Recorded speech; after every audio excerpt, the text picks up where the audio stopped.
Well, hello there. Jason Raitz from Speak with People, spending some time today at lunch talking with Ryan Latham. We are talking about healthy leadership. And one of the things that we've been kind of diving into a lot at Speak with People is this idea of healthy or unhealthy leadership. It's all about our with or at paradigm. If you've followed Speak with People for a while, so much of our paradigm is around with or at. Do I speak with people or at them? Do I lead with people or at them? And so we can kind of go down the list and all that kind of stuff. But Ryan, welcome. Thanks for joining me today.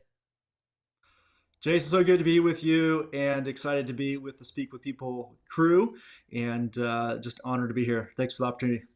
Absolutely. Okay, so before we hop in talking more about healthy leadership and all of that, maybe give our listeners, our audience, our friends, our family, all that kind of stuff, a little bit more about who you are, what you do, all that kind of stuff. Yeah, so I do a couple different things, but primarily what I'm doing is helping people love their job. So if that's helping them in their career transition, finding jobs, if that is through coaching, through helping them kind of discover where they're at, how to move forward and accomplish great things. And then also doing leadership development. So going in, working with teams in one day kind of workshop format or ongoing cohorts over like 6-month, 8-month programs. So it's a lot of personal development, helping people love what they do. Oh, I love that. Helping people love their jobs. Just last week on the Speak with People podcast, it was a week with a leader by the name of Jeff Calliguire. And he spoke a lot about workplace health and culture. And it's just staggering, the percentages when you really dive into how many people really feel like their employer cares for their well-being, how healthy the culture is. And so I'm curious, when you go work with teams, what kind of trainings do you do with the team? Yeah, so it's a lot about engagement. So it's a lot about how do people help them to create environments where those that they lead are passionate. I'll work a lot with people who are leading volunteers or maybe overseeing staff members, but primarily a lot of volunteers. And so how do you take people who are not getting paid to get excited about the mission and the vision and the values and to devote themselves to it? So helping people do that. So it's also a lot about getting below the waterline, which is a little bit what we're going to talk about. Mm-hmm. So do a lot with assessments. So how do you kind of unearth and uncover kind of where you're at, your unique giftings, your unique wirings? How do you know them? How do you discover that? And then how you develop that and then help them deploy it. And so first part of it is really discovering where you're at and how you're wired. So we want to use a lot of assessments or self-discovery tools to help people know that, and we're going to help them move forward. Oh, I love that. I think I've seen maybe some of the stuff online you've done. Do you do DISC assessments? What are some of those assessments that you use? Okay. Yeah, so a couple of the primary ones would be like DISC, the Enneagram, Working Genius, emotional intelligence, some of those assessments. Then there's also some that are just more soft skill based. So kind of figuring out what are some of your strengths or some of your gaps in soft skills and helping people kind of really self-identify that and then help them put together a plan to improve those and help supervisors have a tool to help those that they supervise get better as well, as opposed to it all being just about performance, but actually helping supervisors help those that they oversee improve not just their performance at work, but also as an individual in their communication skills, in their self-awareness skills, others awareness, all those kinds of things as well. I love that. I love that. Do you have a personal favorite? Is there one that you're like, ooh, I love, diving into this assessment? Yeah, that's a great question. And I always answer it this way. My favorite assessment is the assessment that you will actually use. So, yes. so many people take assessments and they never use them. And so I love the assessment that you will actually use. And so if in your organization, it's all about DISC, then that's my favorite one. If in your organization, you're all about the Enneagram and you're going to actually use it, then that's my favorite one. So I just think whatever assessment you're going to actually use and bring it into your culture, your actual language, your Yep. tribal culture, your language, that's the one that I want to leverage and use. Yep. I love that. I love that. I'll never forget first time I did the disc, I'm like, wow, like how did this test know that I'm really outgoing and, you Yeah. know, all of that Yeah. stuff. Yeah. I, I mean, uh, I think just a personal, I really like the Enneagram. I think yep. it does a great job of kind of discovering not just what you do, but why you do it, what motivates you. I think it's pretty, there's nine numbers, right? So it's not too little. It's not too much, it's kind of in a ability to remember what it's talking about. So, Yep. yeah. Which number are you? I was trying to just, trying to go through and peg you, but I'll just ask. Yeah, I am a three, pretty solid. So yeah, I'm a three. I mean, I don't know, man. I'm almost like three with a wing three, almost. That's what my wife says. So Yep. Yep. Pretty much every time I take it, I come out a four with a wing Mm, three. And I've got some people in my life who are like, you're a three. And I think I used to be a three. I think my 20s and 30s, pure three. I think my mm, 40s did a number on me. And so, I don't know for sure. But one of the things that I do love, maybe a couple years ago, I got a chance to tour the central hub or central office of Life Church. They have however many campuses, 30 plus some campuses all over the place.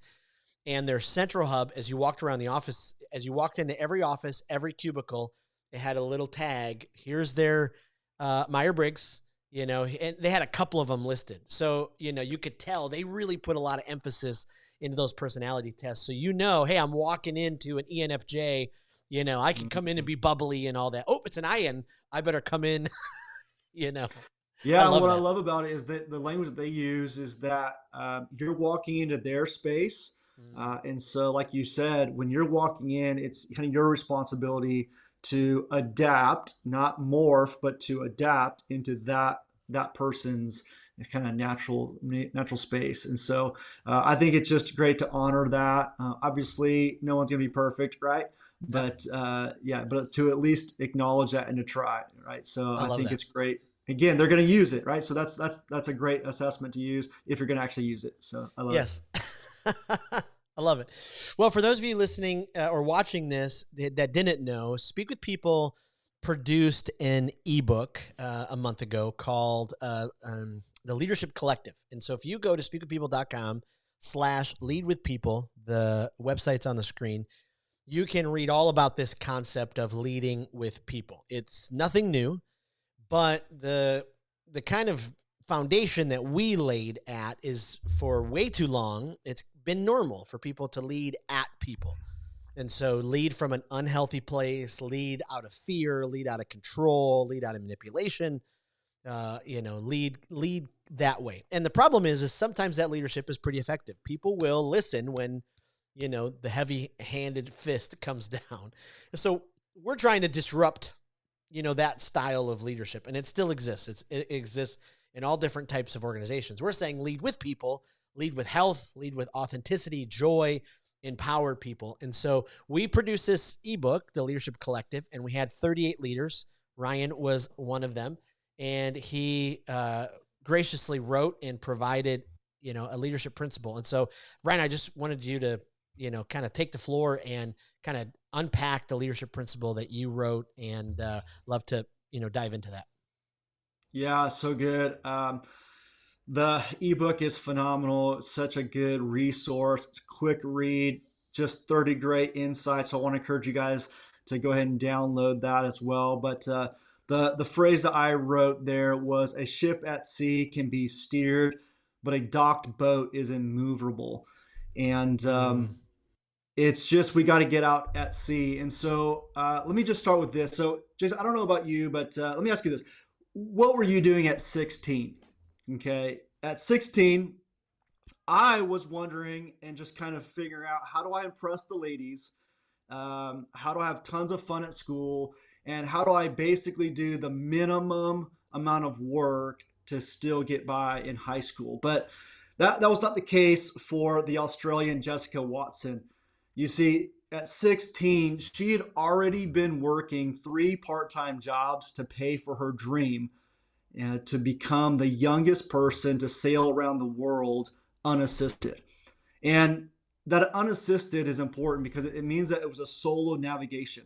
Mm. Okay, so she had to go on her own. She couldn't be helped physically. She couldn't have anybody on the boat with her. And she could have no external support with replenishing, repairs, physical guidance on the boat. And she could have no motor assistance. It had to be by wind or other natural sources that she could go. And this dream was birthed inside of her when she set out for her first junior sailing trip at the age of 12. Oof. You see, her and her sister were to go out and sail, but she got really scared and she was really nervous about it. And her mom pulled her aside and her mom said this. She said, "You won't know what's out there unless you try." Mm. So she goes out and she gets all fired up about sailing, and she goes out to try and find a coach to help her to sail around the world, but nobody would believe in her dream. So she's searching around and she finally runs into this guy named Ben, who is a rough and tough kind of sailor guy. And she tells him, she says, "I'm trying to get the experience to sail around the world, but no one will give me a chance." So Ben looked her in the eyes and he said, "So make your own chance." Mm. At that moment, Jessica knew that that was her coach. Mm. It took her a little while to convince him, but eventually he became her coach. And the two of them worked together to prepare her and prepare her boat. And in September 2009, just weeks before the 7-month journey was about to take place, they did a test run. So Jessica and her boat, Pink, headed out for the test run. And just 20 miles offshore, Pink was hit by a cargo boat and suffered massive danger and destruction to the boat that really jeopardized the trip. But with the help of her supporters and sponsors and community, they were able to restore the boat and get it ready to go. But Jessica was still scared. I mean, she's only 16 years old. She's scared. And so her mom pulls her aside and her mom says this: "It's when things go wrong that your true character is revealed. Oof. Right now, I am looking at a strong and tenacious young woman." So on October 18, 2009, Jessica and Pink set out from the Sydney harbor. 12 days later, they passed Fiji. 33 days later, they pass Ecuador, and shortly after, they face a storm that threatens to take her off course and put her behind. But she decides to face the storm head on and get right through it. She does.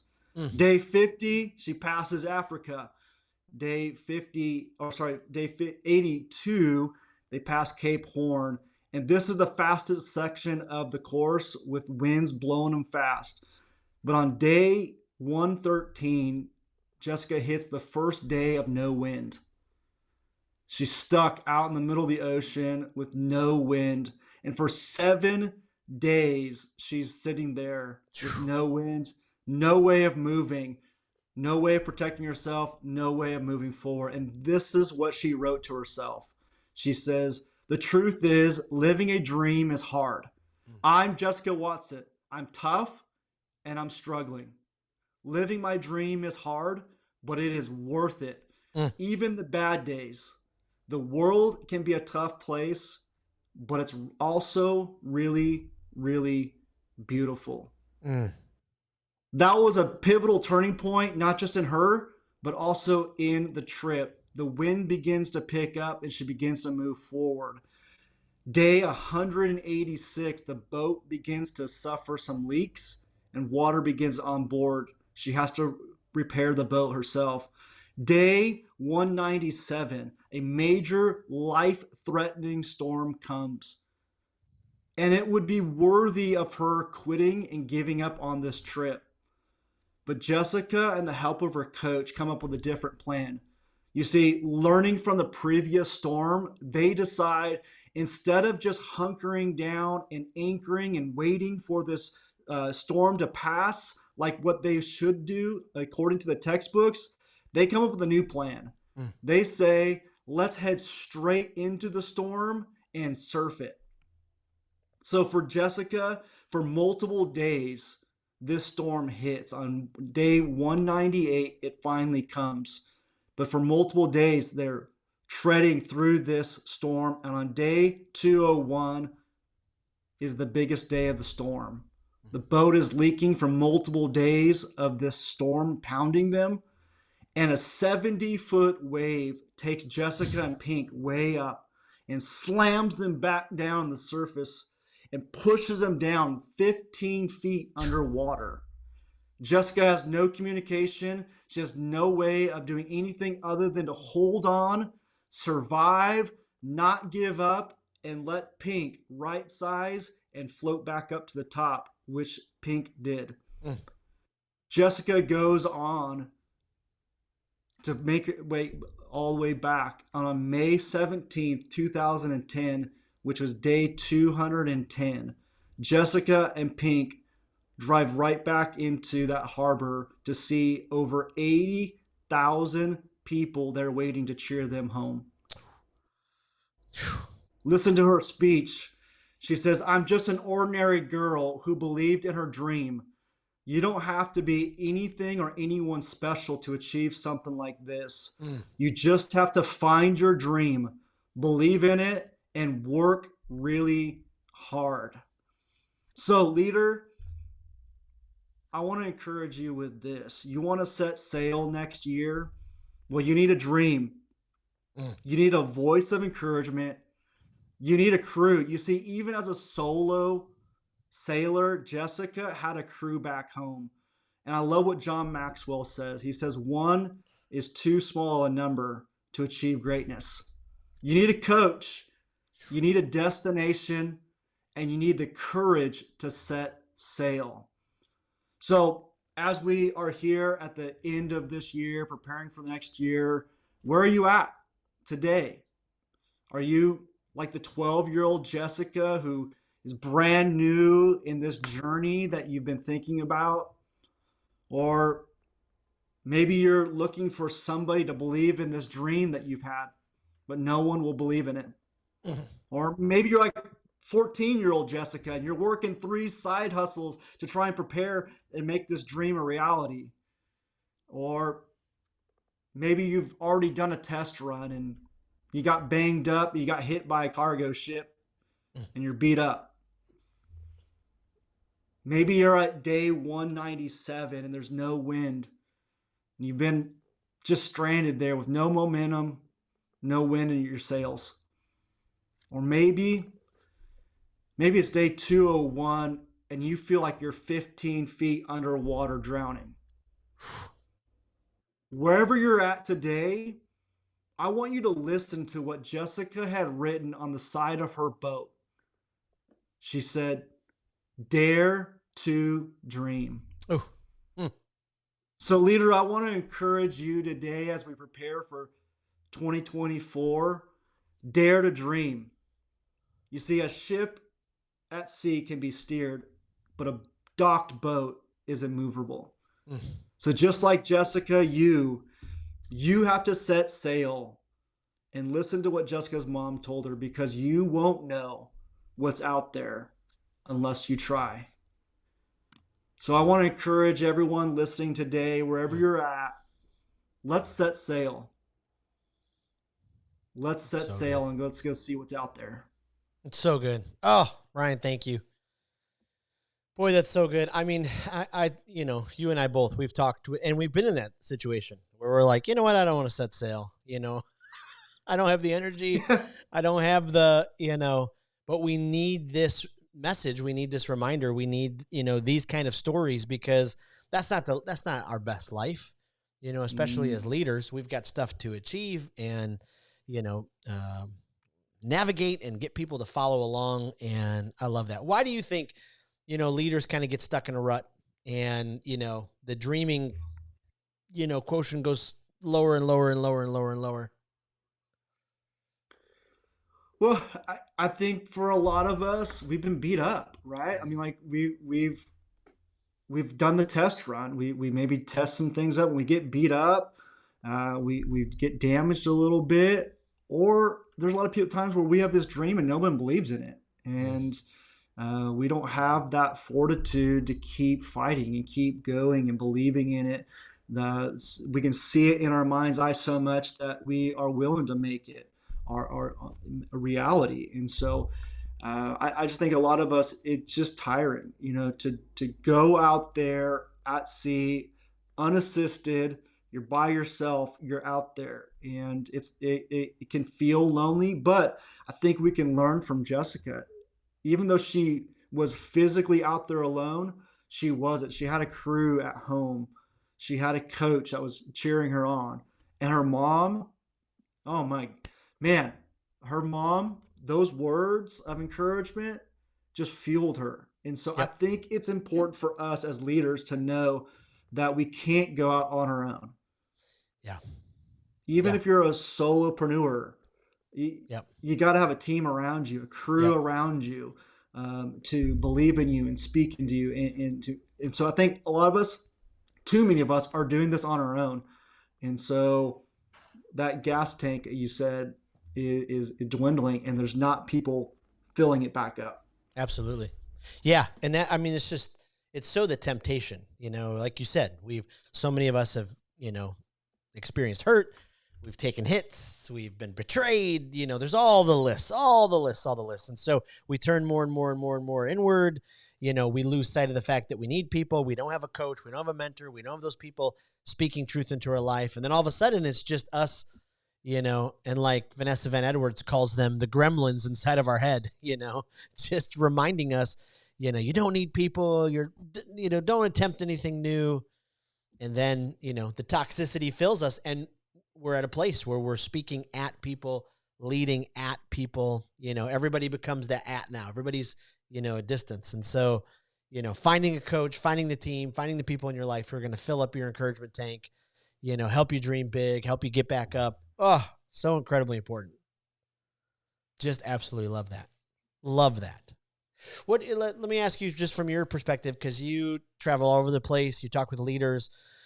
Do you see the needle, turning into the positive when it comes to, leading with people, winning over leading at?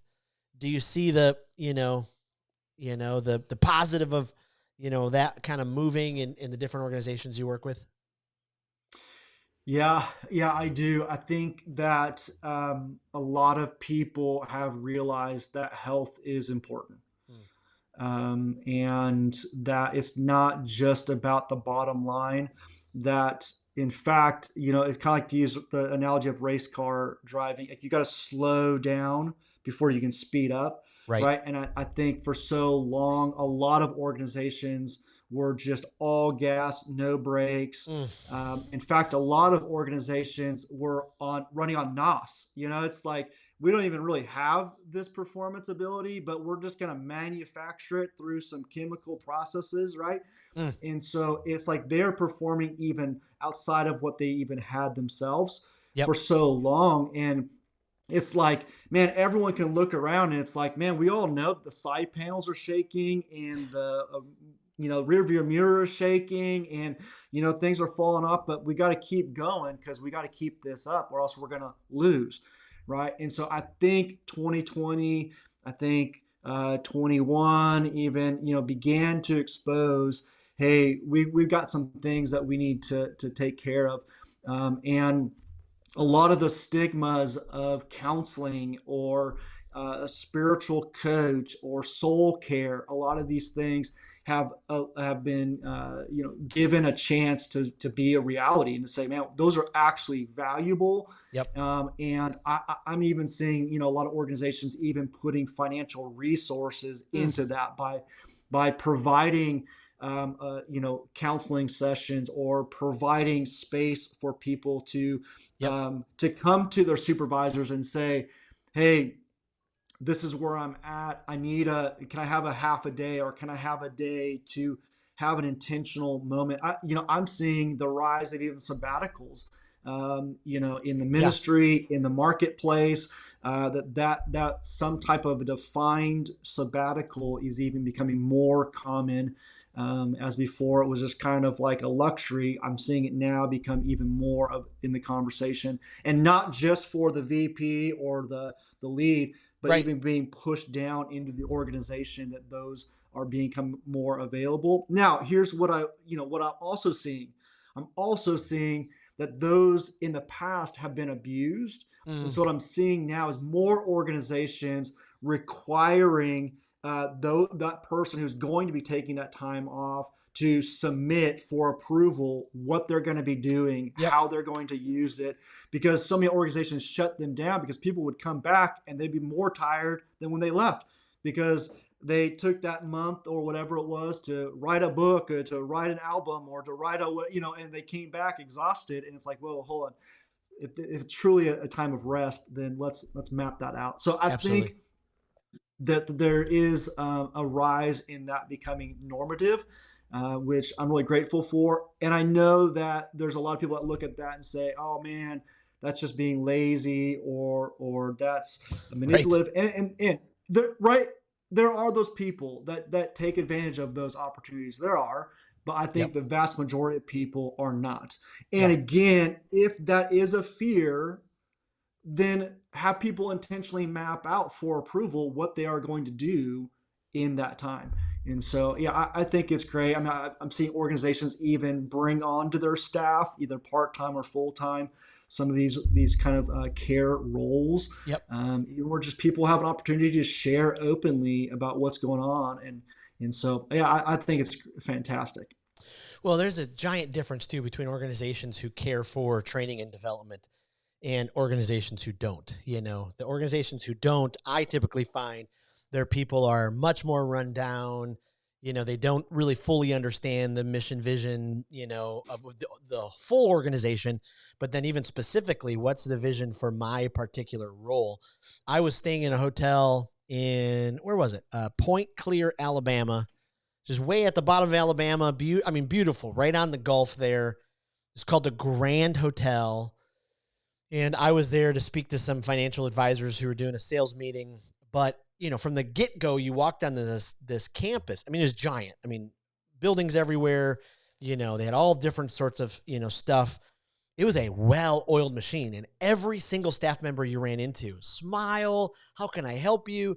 And so finally by the second day, I pulled, an employee aside and I'm like, okay, just, you got to let me know. How much training do you guys do? And they're like, we have to do 4 hours of online training every month. And then we do, a once a month all staff. And then our direct report checks in with us weekly. And they started going through, the direct report questions. And I was like, okay, this is an Mm, organization, even though this is a groundskeeper, even though this is a, banquet booking person, this is a bartender, this is the general manager, whatever it was, people are being cared for. They understand what their role is. There's no questions.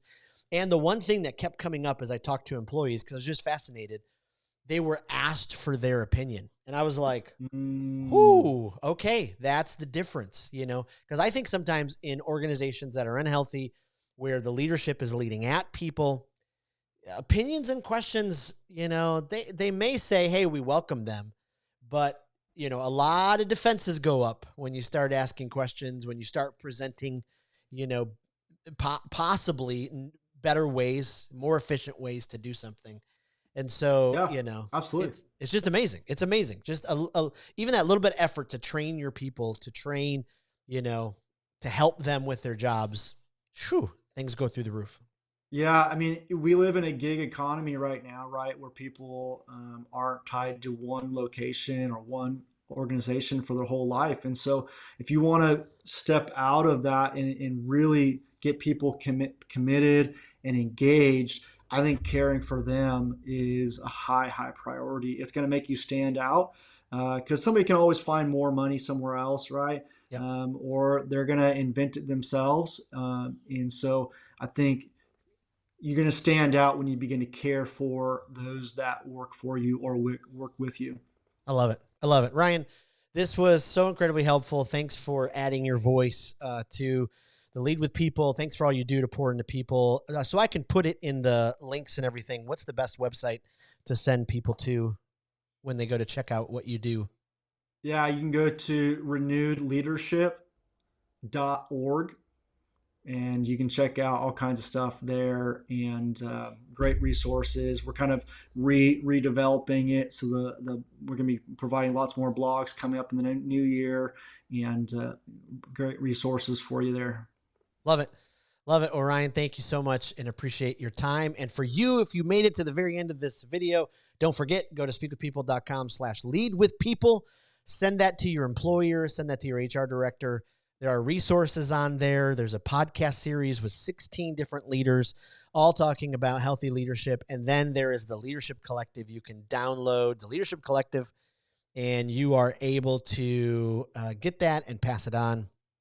And so thank you again for being a part of this midday discussion on leadership, and we'll connect with you in the future.